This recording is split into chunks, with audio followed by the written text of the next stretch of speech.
Through week 15 this season, we've had 57 different quarterbacks start a game in the NFL. Now, back in 2022, it was an NFL record of 69 quarterbacks. And in 2021, it was 63 different quarterbacks. There's only 32 teams, by the way. And despite that, so many NFL teams, especially ones with playoff aspirations, just don't have a backup plan if the starter goes down. So those teams that had playoff aspirations and had their quarterback go down should have called this guy, or actually should have already had this guy on the roster from the jump. Quarterback that I'm talking about is Joe Flacco. Now, I'm 39 years old and I've been done playing football for a long time, and this guy turns 39 in a couple of weeks. So it's not just the play that's impressing me, it's the play at his age off of not playing for a long time. Anyways, let me show you a couple of clips of why I am so adamant about this. First off, this is the Jacksonville game. They're up 14-7. It's the second quarter and it's 2nd and 8. So let's just look at this real quick. Okay, so here's the concept. Now, it looks like it could be quarters here, but it's going to end up being brackets. So as these receivers release, really with a 4-man rush and that back leaking late on his check swing, I mean, you've really got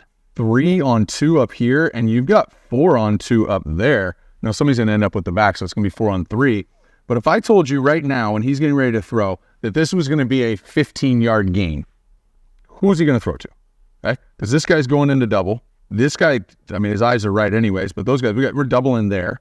Okay, we're inside leverage on Njoku right here, so he's not going to get out of here. And what does the almost 39-year-old do? Avoids a sack, gets outside the pocket, remains a passer. Okay, and when you've been playing football for a long time and you see this right here, that looks open. I think most people see that and they're going to scramble for 2 yards, or if you're 39 and you're not very fast, then you're going to throw the ball away to avoid a sack instead of running out of bounds for a yard or 2 loss.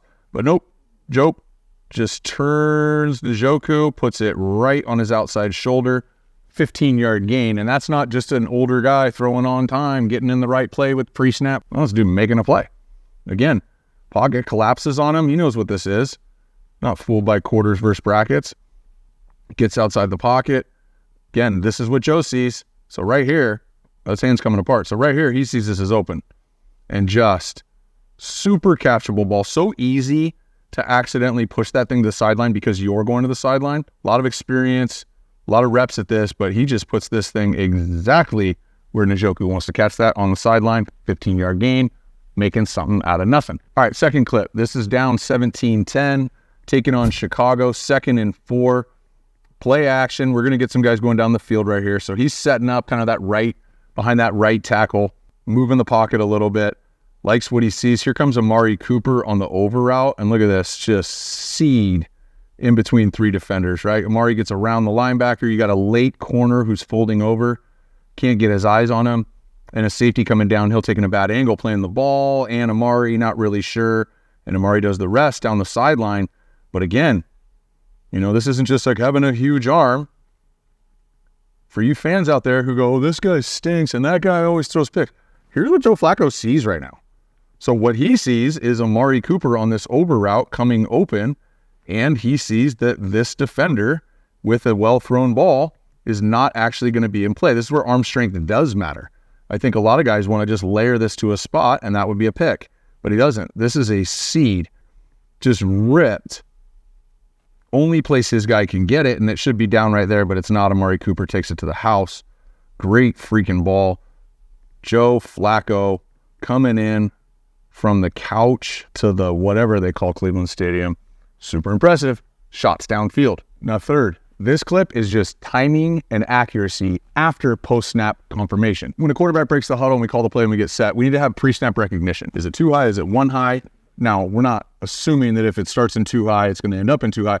But pre-snap recognition, what am I looking at? And then once you get the ball in your hands, you take your eyes off the defense, receive the ball, get your eyes back up. Now it's post-snap confirmation. So when I look at this play right here, he's going to end up hitting a bang 8 right in stride off of 1, 2, 3 plant throw from gun. But if this stays in this coverage where we've got essentially a quarters look, right? Could be cover 2 also. But he's got to make sure that this safety right here isn't standing there. Otherwise, he's got to go somewhere else with the ball. He might start with that bang 8, but we're not going to throw that into a quarter safety. They're basically doubling when you're in a 3-by-1 like this. Okay? But pre-snap recognition and post-snap confirmation and not throwing off the timing, we see this safety sky down into a single high look. really kind of cut Njoku coming across. So this is a lot of times called 4-key, 4-star, where that backside quarter safety, he might help out number 1 over here, but he also might be looking at whoever becomes number 3. In this case, that's Njoku. And so as Njoku comes across, this safety is going to go ahead and get off that hash, and he's going to try and cut that guy. So Joe sees that. Confirmation safety is moving. 1, 2, third step hits the ground. And look, his hands are coming apart. Okay, he's throwing this ball. Let me rewind a little bit. So what's Elijah Moore doing? This is a bang 8. This is your 4th outside or your 7th step total with an inside foot up. Okay, 1 outside, 2 outside, watching Elijah, 3 outside. Don't stem, don't do anything, just 4th outside to get your head around. And look where this ball hits him. I like to say, like, Elijah doesn't have a choice but to catch that one. When you run a bang 8, you get your eyes around and it's feathered right here. So again, we've seen him make a play. We've seen him take shots down the field, but this is just good football. By the way, if you're just a fan watching this, some of your favorite quarterbacks on Sundays have a hard time with this. The guys that love to run around and make plays, a lot of times are doing that when they should have just thrown it to number 1 in the progression with timing and accuracy. Joe Flacco has played a lot of different systems, a lot of different ways, but this one transfers to every system.